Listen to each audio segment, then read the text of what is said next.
The Arcus Prime Station hung in empty space, like a jewel balanced on nothing.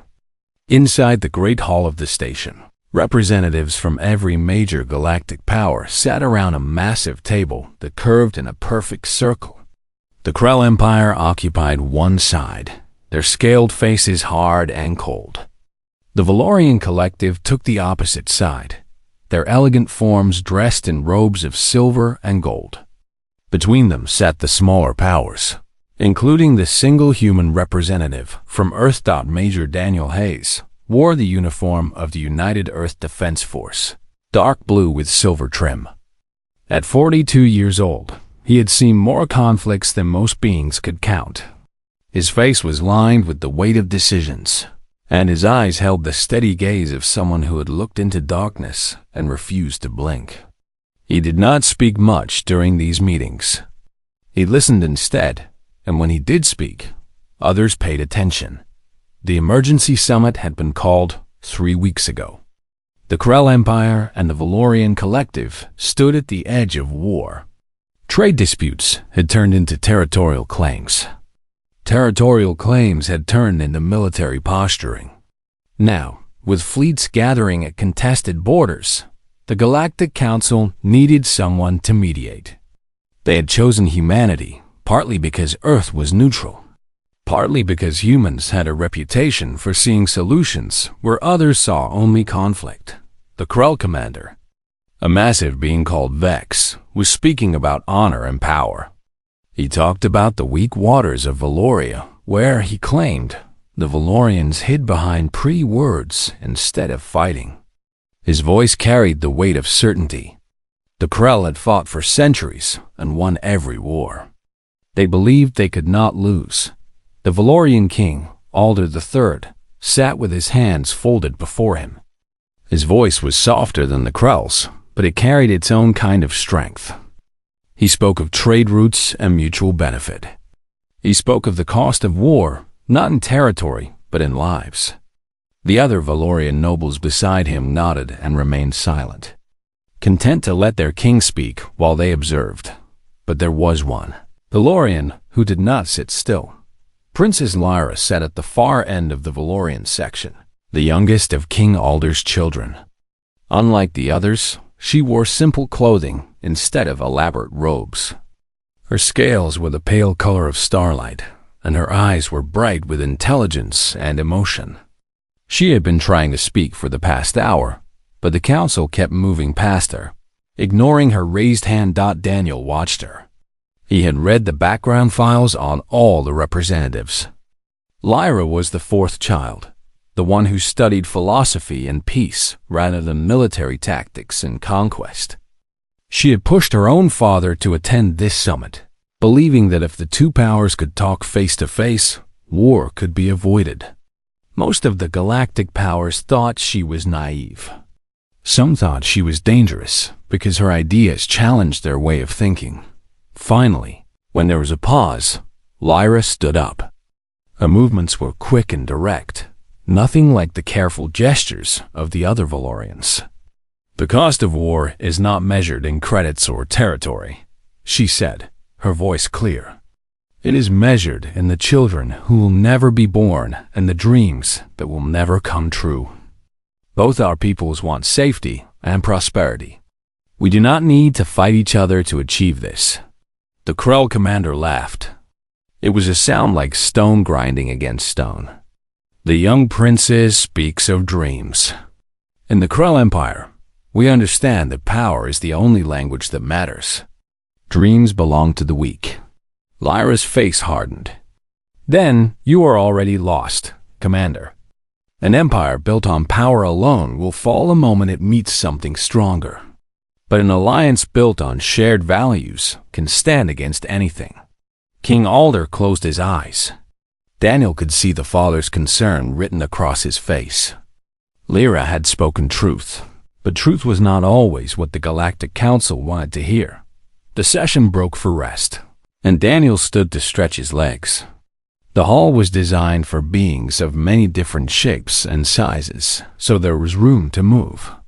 He walked to the observation window that looked out at the star field. Behind him, He heard the murmur of conversations in at least 15 different languages. You are wondering if there is hope. Daniel turned.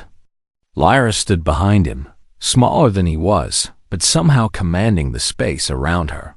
I am wondering how a war begins that everyone knows will hurt, Daniel said. Because, Lyra said, we have been taught that strength is the only currency that matters. But humans understand something different. Your planet has multiple nations, multiple religions, multiple systems of power. And yet you have not destroyed yourselves. We nearly did, Daniel said. Many times. But you did not. And now you are united, speaking with one voice. That is because you learned to value something beyond power. Lyra looked at him with those bright eyes. The council will not listen to me. I am the least admired member of my own delegation. But they might listen to you. Daniel did not respond immediately. He was thinking about what he had seen in the files. The reports of Lyra's proposals being rejected by her own family. The way the other Valorian nobles treated her like a foolish child. He was thinking about the Krell commander's laughter. The certainty in his voice that power was all that mattered. I was sent here to be neutral, Daniel said. I know, Lyra said. But sometimes being neutral in the face of wrong is the same as choosing wrong. Before Daniel could respond, alarms began to sound throughout the station. Red lights flashed along the corridors. Over the communication system, a voice called for emergency protocols. Daniel's hand moved to the communicator at his belt. Report status, he commanded. Attack on the station, sir, came the response. Unknown assailant. The Valorian delegation is under fire. Without thinking, Daniel moved. His body remembered the training, the instincts forged in 100 difficult situations. He pulled Lyra toward him, shielding her with his own frame as he moved toward the corridor. A blast of energy scorched the space where they had been standing. The assassin was a Krell soldier, small even by human standards, but fast and strong. The weapon in his hands was military grade, the kind used by armies, not individuals. The soldier fired again, aiming at Lyra with clear intent. Daniel pushed her behind him and drew his own weapon. The firefight lasted maybe 10 seconds. When it ended, the Krell soldier lay on the ground, no longer moving. Security forces were running down the corridor, their weapons drawn. Daniel stood between them and Lyra, his breathing steady, his weapon lowered. Stand down, he said to his own security team. The princess is safe. As the team secured the area, Daniel helped Lyra to her feet. Her eyes were wide, but she was not afraid. She was shocked, perhaps, that a human soldier had stepped between her and death without hesitation, without caring about the political consequences. Thank you, she said simply. Daniel nodded. That is what humans do. We protect those who cannot protect themselves. We choose conscience over convenience, even when it costs us everything.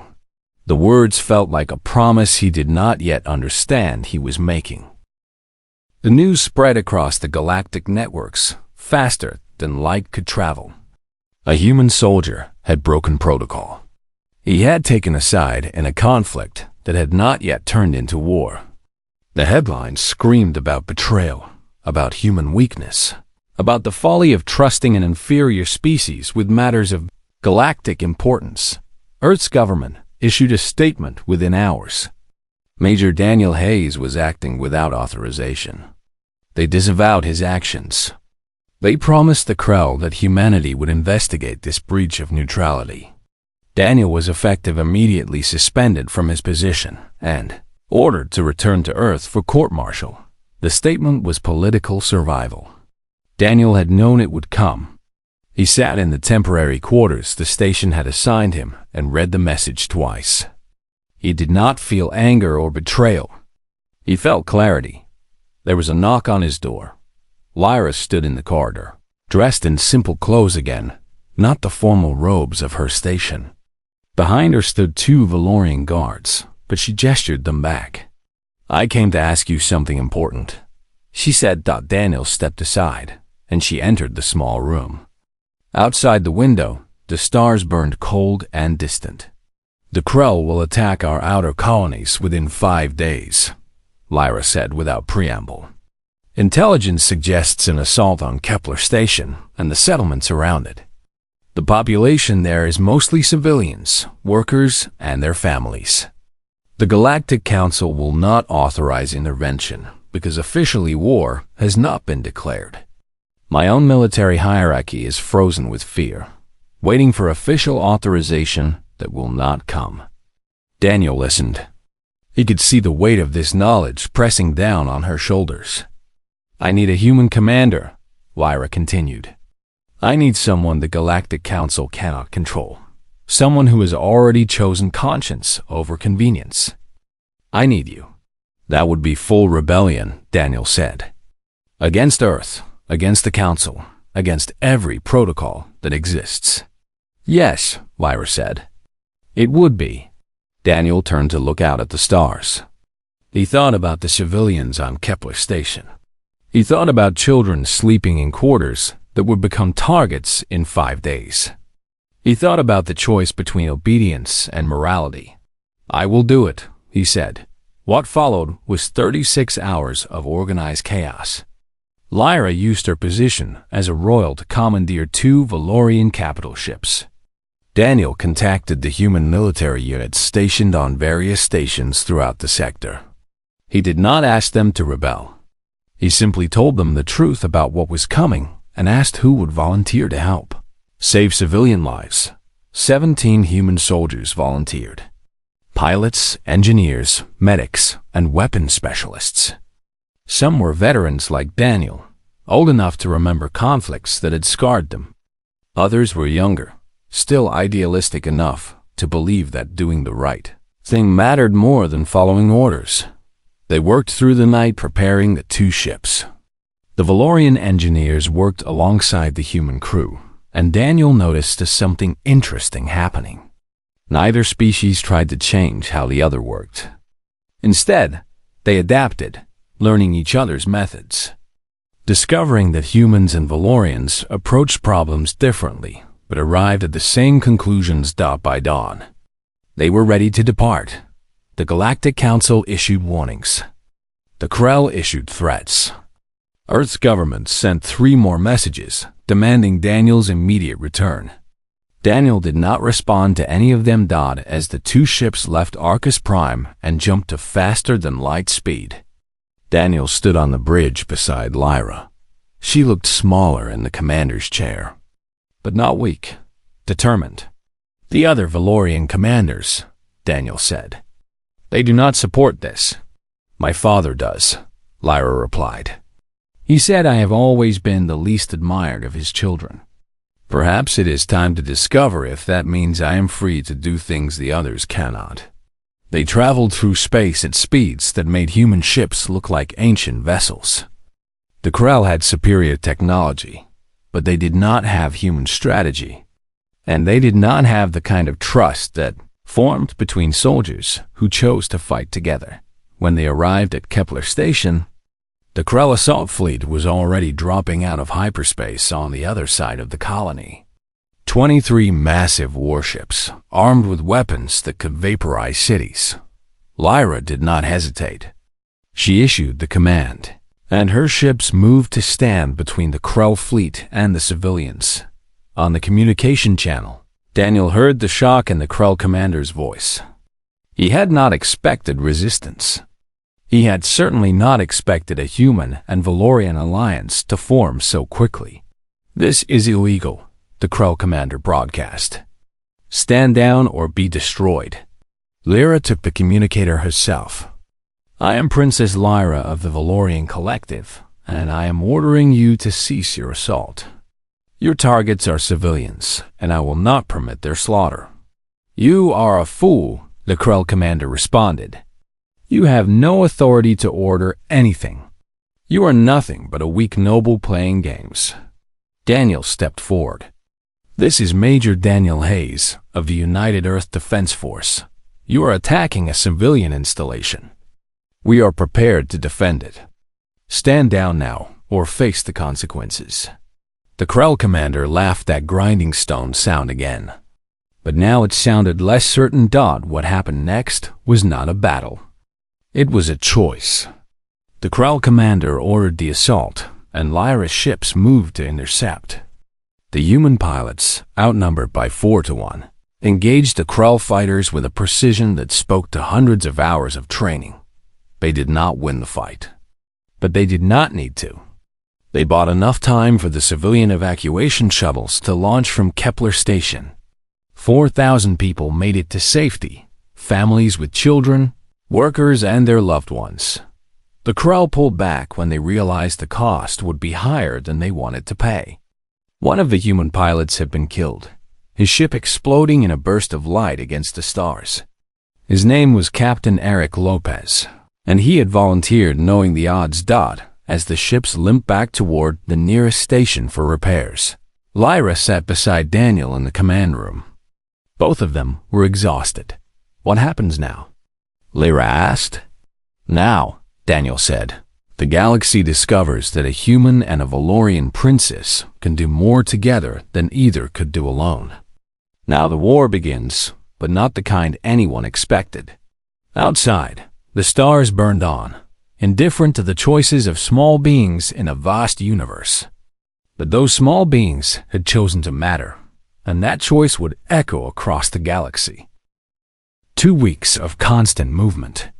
2 weeks of running from Krell attack fleets, protecting civilian evacuation routes, and fighting in the spaces between stars. Daniel had not slept more than 3 hours at a time.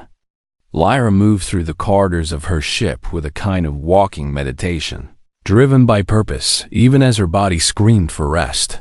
The reports came in every hour. The Krell were accelerating their assault on Valorian territories. But something strange was happening too. Other species were beginning to take notice. News feeds throughout the galaxy carried stories of the human-Valorian alliance. Some stories were hostile, painting Daniel and Lyra as reckless rebels. Others were different.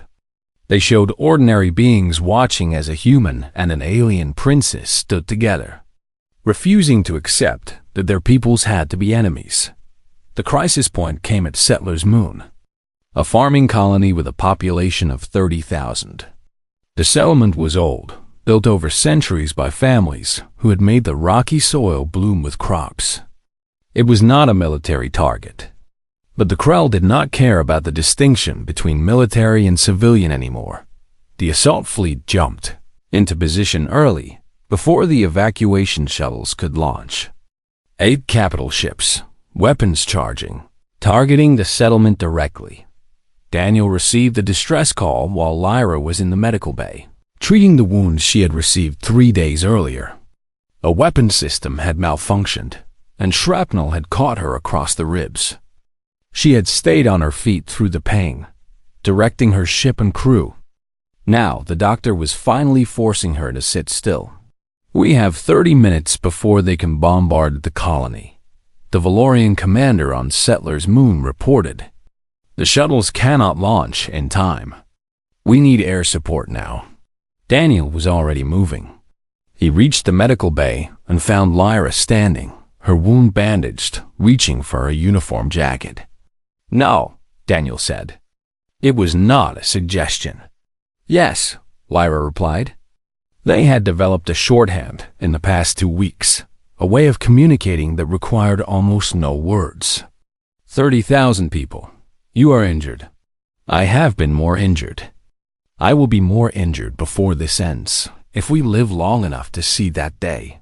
But I will not let those people die because I was afraid of pain.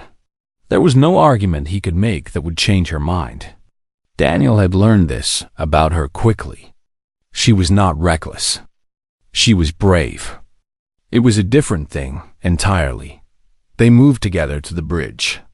Lyra took the command chair. Daniel stood beside her, watching the instruments, understanding the weight of what they were about to attempt.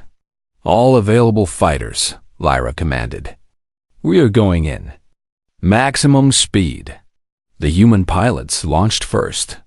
7 fighters, small and fast, carrying weapons designed for speed rather than sustained firepower. The Valorian fighters followed, larger and more heavily armed. 23 ships total, against 8 capital vessels, each one the size of a small moon. The odds were not good. The Krell, commander on the assault fleet, called through the communication system. "You are making a mistake, Princess. Your little fleet is outmatched. Surrender or die." Lyra took the communicator. She was bleeding through her bandages. Daniel could see it, but her voice was steady and clear. "I am ordering you to cease your assault immediately. These are civilians, and you will not harm them while I draw breath." The Krell opened fire. What happened next played out across the screens of the flagship in terrible clarity.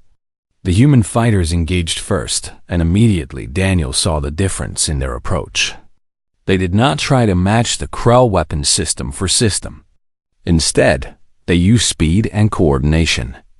3 human pilots focused on the targeting systems of one capital ship, while 2 others drew its fire away from the civilian evacuation zone. The tactics were unconventional by galactic standards, but they worked. 2 of the civilian shuttle bays came online. Shuttles began launching, carrying families, children, and the elderly toward the safety of space, but the cost was immediate. One of the human fighters took direct fire. The explosion was bright and brief. The pilot, Captain Michael Crawford, had been with Daniel since the beginning. He had volunteered knowing the odds. Now he was gone.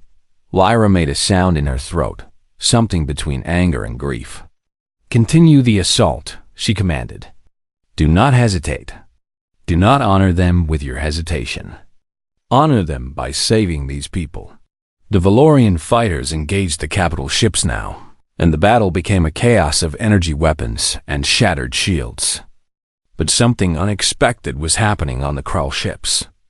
The crew communication systems, scrambled and coded though they were, carried sounds of doubt.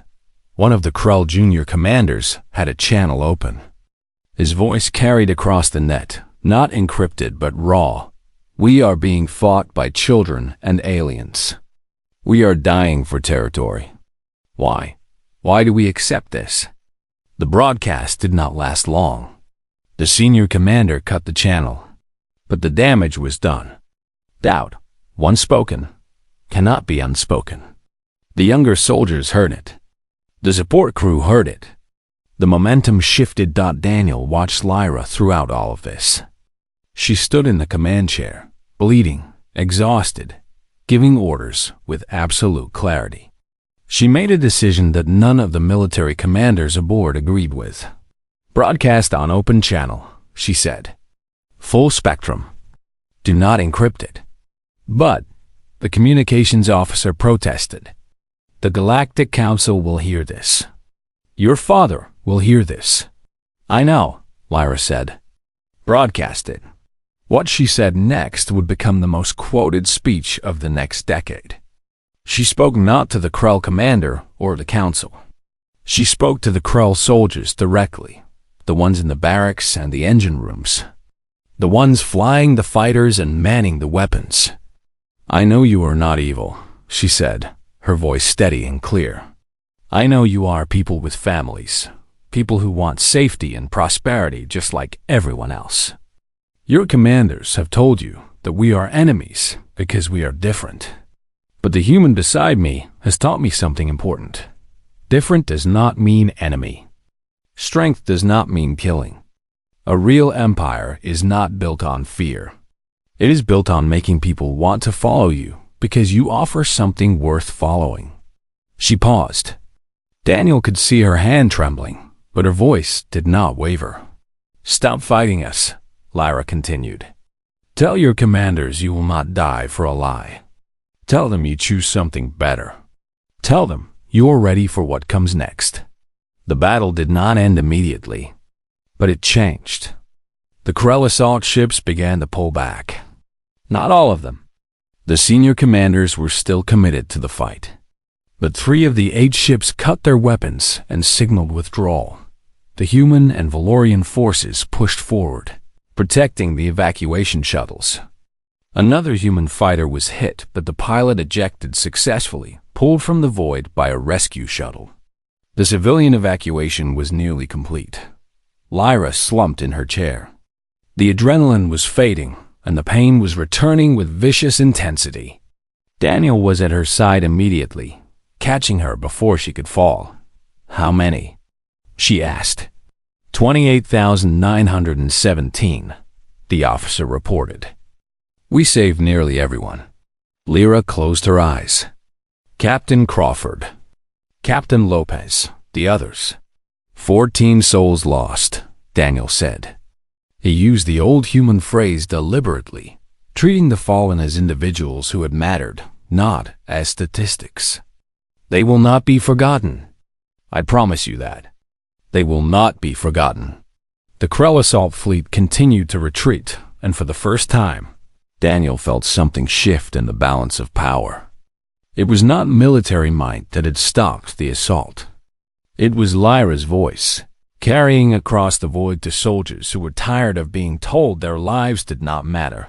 The galaxy was watching now, truly watching, beginning to understand that something new was being born.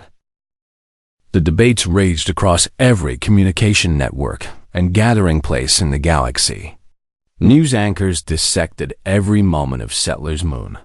Political analysts questioned everything they thought they knew about strength and power. Scientists tried to understand the phenomenon of humans and Valorians working together as equals. Religious leaders debated whether what had happened was divine intervention or the result of rational choice. But underneath all the noise and analysis, something more fundamental was occurring. Ordinary beings throughout the galaxy were watching a human soldier and an alien princess rebuild what had been broken. And they were beginning to believe that maybe, just maybe, the old systems did not have to continue. The Krell Empire fractured, not all at once. The senior commanders maintained their authority for another week. But cracks appeared in the monolithic structure that had stood for centuries. 3 junior commanders issued a public statement calling for peace. 2 battleship crews refused orders. 1 entire planetary garrison mutinied and declared neutrality. The old ways were crumbling. King Alder summoned Daniel to Valoria. The planet was beautiful in a way that Daniel had not expected. Green and blue, with great cities that rose from the landscape like they had grown from the earth itself. The royal palace stood at the heart of the largest city, a structure that spoke of power and permanence. But the king met Daniel in a small private chamber, not the throne room. Alder was older than he appeared on broadcasts. Time had marked him in ways that cameras could not show. But his eyes were sharp, and they studied Daniel with the careful attention of a being who had spent centuries mastering the art of reading others. "You have changed my daughter," the king said without preamble. "No," Daniel replied. "She was always this way. I simply chose not to ignore her." The king considered this. "The other noble houses believe she is unfit for a future role in government. They say she is too idealistic, too willing to sacrifice power for principles. They say she will destroy everything my family has built." Daniel said nothing. He had learned that silence often conveyed more truth than words. "But I am beginning to understand," the king continued, "that she may be the only one prepared for what comes next. The galaxy is changing, and the old rules no longer apply. Power that is held through fear will not survive what is beginning to form." Alder stood and moved to the window. Below them, the city spread out in the afternoon light. "I have been king for 173 years, Alder said. "In that time, I have learned that the most important decision a ruler can make is when to cede power, not to surrender it, but to transform it into something stronger. Lyra will not be the kind of queen I have been, but perhaps that is exactly what the galaxy needs." He turned back to Daniel. "What will you do? My government has offered you a position in the military command. Earth has offered you a full pardon and restoration of rank if you return. The Galactic Council wants to name you as a mediator in the peace negotiations. I will do what Lyra asks me to do, Daniel said. I will stand beside her and help build whatever comes next. The king smiled, and for a moment, Daniel saw Lyra in that expression. Then you understand something that most beings never learn. Strength is not about what you can do alone. It is about what you can accomplish with someone you trust completely. The message came 3 days later. The Krell leadership was willing to negotiate. Not surrender, not submission, but genuine negotiation.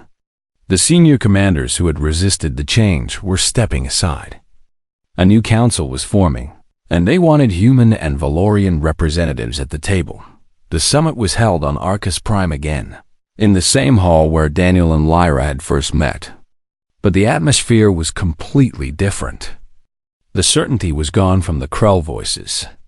They came to the table ready to listen instead of demand. Daniel stood beside Lyra throughout the negotiations. She did most of the talking, making proposals that benefited all three peoples. Trade agreements instead of territorial disputes.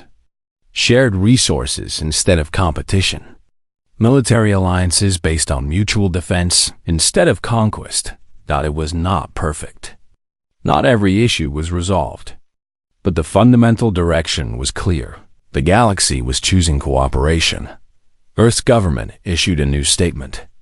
They formally apologized to Daniel for the suspension order and restored his rank with full honors. They also announced that humanity would be establishing a joint peacekeeping force with the Valorians and eventually the Krell, dedicated to protecting civilian populations. Instead of pursuing territorial expansion, the court-martial charges were dropped. Daniel was offered a promotion to general if he would return to Earth. He declined politely and stayed with Lyra. The Galactic Council was reformed. The new council included representatives from every major species, but the emphasis was different. Instead of a council designed to prevent war through the threat of force, it became an institution dedicated to building peace through cooperation and shared values. Lyra was named as the Valorian voice on the council. She was no longer the least admired member of her delegation. She was the visionary who had seen a path forward when everyone else saw only the past. But with the success came a new kind of pressure. The conservative elements of Valorian society demanded that Lyra be removed. They argued that she had gone too far, that she had compromised their power and their strength. King Alder faced a rebellion from his own nobility. It was a critical moment. Daniel understood that everything they had built could collapse if Alder gave in to the pressure. He requested a private meeting with the king. The nobility thinks you are weak because you support Lyra's choices, Daniel said. They do not understand that supporting her takes more strength than any military conquest ever could. Can you explain this to them? Alder asked. No, Daniel said, because they do not want to understand. They want the old ways back, and they will not change until they see that the new ways work better. Then what do you suggest? Daniel smiled. Let them try to remove Lyra. Let them attempt the old power games. And when they fail because the galaxy has moved beyond that, they will understand. It happened faster than anyone expected. A faction of the nobility attempted to seize power and remove both the king and Lyra. They mobilized military forces and made their move, but the soldiers did not follow them. The officers refused the orders. The common Valorians, who had watched Lyra stand beside a human to protect their own people, would not betray her. The coup collapsed, without a single battle being fought. Alder stood beside his daughter on the steps of the palace as the failed rebels were escorted away. The least admired princess, he said to her, his voice carrying through the gathered crowd, has become the most necessary voice in our civilization. The future belongs to those who can see beyond the walls of tradition. As Daniel watched from nearby, he understood something fundamental about what had occurred. It was not just about defeating an old empire or building a new government. It was about showing the galaxy that humans were necessary, that human values of compassion and cooperation were not signs of weakness, but of a deeper kind of strength. The galaxy had made a choice, and that choice would echo for generations to come. 1 year had passed since the negotiations began, and the reformed Galactic Council prepared for its first official session under the new framework. The assembly hall on Arcus Prime had been renovated completely. Gone were the seats arranged in competing blocks, with one side facing another across an empty divide. Instead, the hall now contained a single great circle with every species positioned as equals, each voice carrying the same weight. Daniel stood with Lyra in the preparation chamber, watching the final arrangements. Around them, workers of dozens of different species coordinated the technical systems and arranged the formal documentation. A human engineer worked beside a Krell technician, both of them focused on the same task. Speaking in a hybrid dialect that had emerged naturally over the past year as species learned to work together. "Are you nervous?" Lyra asked. "No," Daniel said. "Are you?" "A little. Everything we have built rests on what happens in the next hour." Daniel turned to look at her. She wore the formal robes of her station now, but they did not diminish her. If anything, the dignity of the office made her presence stronger. She was no longer just the least admired princess. She was a leader who had chosen conscience over convenience and had proven that such choices could change the course of history. "It will hold," Daniel said, "because it is built on something real, not on fear or habit." The session began with ceremony. King Alder opened the proceedings, but he did not speak for long. His words were brief and direct. The old galactic order had been based on competition and the belief that strength meant dominance. That order had brought war, suffering, and stagnation. The new order would be based on cooperation and the understanding that true strength came from working together toward mutual benefit. Then Lyra stood to address the assembly. She spoke of the humans first, acknowledging what they had taught her people. She described how humans approach problems differently because they had not been engineered for warfare or bred for domination. Humans arrived with the capacity to see the best in others, to stand alone for what was right, and to believe that any being could be reached through respect and genuine dialogue. Humans were once dismissed as weak, Lyra said, her voice carrying to every corner of the hall. Their planet had produced no unified government for most of their history. Their technology was generations behind the rest of the galaxy. By every measure, the old powers used to determine strength, humanity failed. But we failed to see what humans were truly strong at, refusing to accept that might made right, choosing conscience over convenience and building futures on trust instead of fear. She paused, and Daniel saw Krell soldiers in the assembly watching her intently. These were not the high commanders who had resisted change. These were the young officers and enlisted personnel who had heard Lyra's voice across the void and chosen to question their orders. The future will belong to those who can see beyond the walls of tradition. Lyra continued, "The galaxy is entering an age where cooperation will be stronger than conquest, where shared values will create bonds deeper than any military alliance, where a human and a Valorian, two species that should be enemies according to every historical precedent, can stand together and change the course of events for every being in this sector." The vote came next.